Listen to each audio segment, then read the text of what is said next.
Hey guys, it's Warrenaterz here. Welcome back to another video.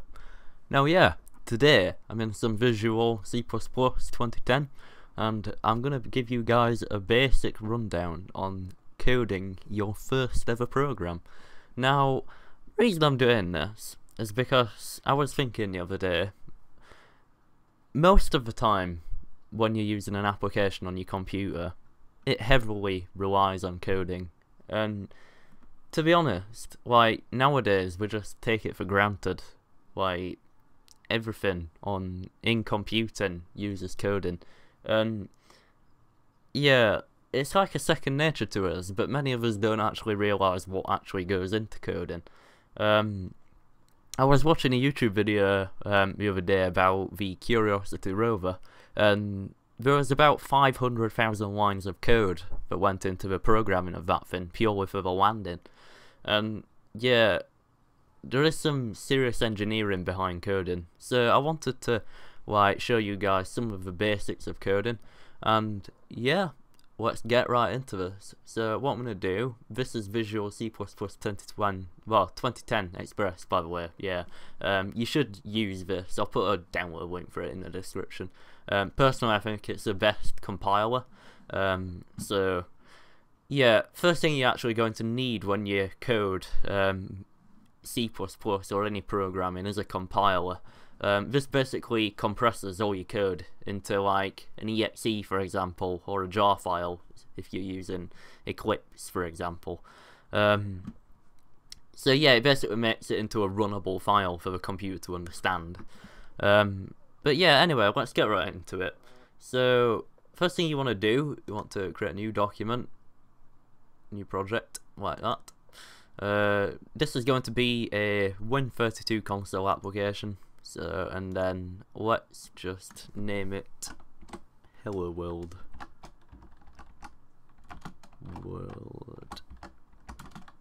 YouTube. Let's change the name of that. YT. There we go. Right. Let's click OK. And then don't just click finish, click next. And then you also want to start on an empty project. Now, I think this should be standard practice, to be honest. Like, it really does help you understand the code, because you're writing it at the end of the day. Now, I am actually a beginner to coding myself, so yeah, I may come across some errors along the way, but I'm going to try my best. So, and I also want to try and explain some of the things in the code. So yeah, anyway, let's just hit finish, like that.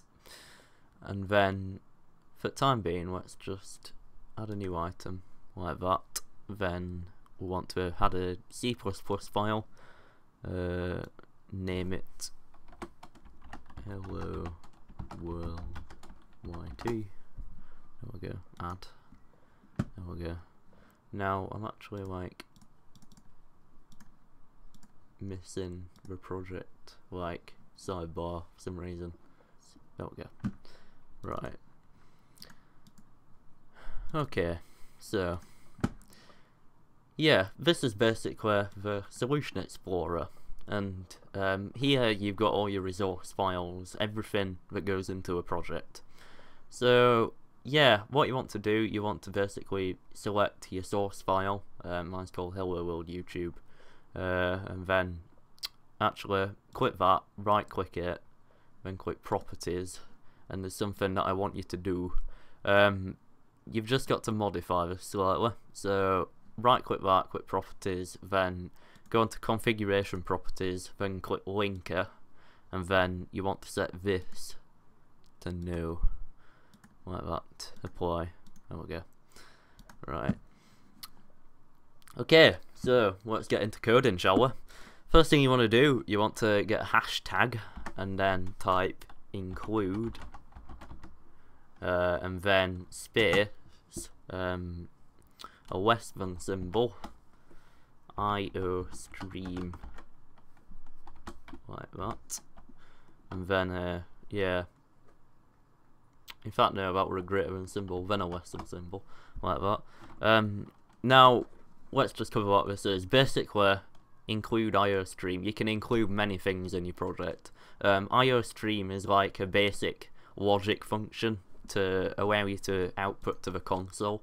So yeah, if you want to look at that, just type it in on Google. So right, let's add 2 new lines, and then what you want to do now, you want to type using namespace std, and not the sexually transmitted disease that you'll immediately think about. No, it stands for standard, pretty much. Now, basically, it saves you time, but I gotta admit, most advanced developers will consider this like a bad practice, because sometimes a computer can be confused by using this namespace. So, but for our sake, I'm going to use this. It basically simplifies the code. So, right, then you want to create 2 new lines, and then create a main. So type in int space main, and then you want to add a open bracket and close bracket like that, and start a new line. Basically, this is like your main code from now on. So then you want to get an open curly brace like that, then hit enter, and it'll like snap down here like that. And then you want to type in cout, that stands for console out, and then 2 greater than symbols, and then space, quotation, and then we're going to type hello world, exclamation mark, and then quotation. There we go. Basically, by the way, yeah, why is that doing that?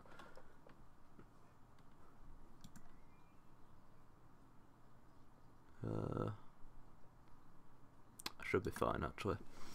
Right, so then 2 more greater than symbols. Then I'm going to type endl semicolon. Now endl, that's basically end line, so it starts a new line in the console. So, and I'm just thinking, well, no, that don't get rid of that, I don't know why. Yeah, so then we're starting a new line, pretty much. So, and then what I'm going to type is system, and then open bracket, quotation, in capitals, pause. Now, basically, and then semicolon, yeah. Basically what that does, that pauses the system for you. Now, actually, if there's a space there, and it doesn't need to be there. Yeah, ideally you shouldn't use this, because it makes your computer use extra processing power, because this is actually, yeah, a Windows modified part of C++. If you type in general C++, this won't work in other than Windows. So there is other commands to pause the program for you, but basically this is so that when you open and run the program, it stays on the screen for you. It doesn't just disappear. So then next, what we want to do, we want to type return space naught semicolon like that, and then enter and backspace, and then it'll snap back to the beginning, close curly brace like that. Now I'm still not understanding why that's like that. Oh wait, hang on a minute, I know why. It's because I've not got one there. Yeah, don't forget that semicolon right there. So just as a clarification, most things always need a semicolon at the end of the line. Don't know why that is, but it's just standard. But when you're declaring a variable, int main, basically you don't actually need one there. So, or you're declaring something, should I say. Anyway, that should work now. So, start debugging. Build the program, yes. And there we go. You've just made your very first program. How awesome is that? Now, yeah, it's quite a basic program. It's like, it's possibly the most basic program you could ever create. Yeah, generally speaking, anyone who learns the code will create this program at some point in time. I did, for example. Yeah, and basically just hit enter to continue, or any key. Yeah, but I know you're all screaming out to me now, I can't find any key. Oh, but yeah, guys, basically that has just been, yeah, a small tutorial on how to build your first ever program. So I hope you've enjoyed it. Please don't forget to leave a like on it if you've enjoyed this video. Subscribe to my channel if you're not already, and of course, peace out. So have a good one.